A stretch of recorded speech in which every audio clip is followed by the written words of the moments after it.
ছোট একটা উটের বাচ্চা তার মাকে প্রশ্ন করলো, মাগো, আমাদের পিঠের উপরে এত বড় কুচ থাকে কেন? তখন সেই উটনি তার বাচ্চা উটকে বলল, বাবা শোনো, মরুভূমির মধ্যে সফর করার সময় আশেপাশে কোনো পানি থাকে না, তাই আল্লাহ রাব্বুল আলামিন আমাদের পিঠের উপরে এই কুচ দিয়েছেন, যার মধ্যে আমরা পানি জমা করে রাখি, আর কয়েকদিন পর্যন্ত এই কুজের মধ্যে জমা করে রাখা পানি পান করে আমরা উত্তপ্ত মরুভূমির মধ্যে চলতে পারি। তখন সেই বাচ্চা উটটি তার মাকে আরেকটা প্রশ্ন করলো, মাগো, আমাদের এত বড় বড় পা কেন?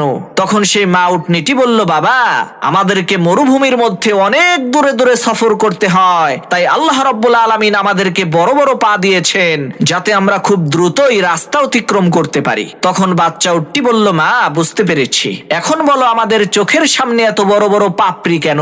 তখন সেই মা উটনিটি বলল, বাবা, মরুভূমির মধ্যে অনেক সময় বালুর ঝড় হয়, আর সেই ঝড়ের মধ্যে যাতে আমাদের চোখটা সুরক্ষিত থাকে, এ কারণেই আল্লাহ রাব্বুল আলামিন আমাদের চোখের পাপড়ি এত বড় করে দিয়েছেন। তখন সেই উটের বাচ্চাটি বলল, মাগো, আল্লাহ তাআলা আমাদের পিঠে কুচ দিয়েছে মরুভূমিতে পানি সংরক্ষণের জন্য, লম্বা লম্বা পা দিয়েছে মরুভূমির পথ চলার জন্য, চোখের বড় বড় ভ্রু আর পাপড়ি দিয়েছে মরুভূমির ঝড়ের কবল থেকে চোখটাকে নিরাপদ রাখার জন্য। তাহলে আমরা মরুভূমিতে না থেকে এই চিড়িয়াখানার মধ্যে থাকছি কেন? এই চিড়িয়াখানা তো আমাদের থাকার জায়গা না।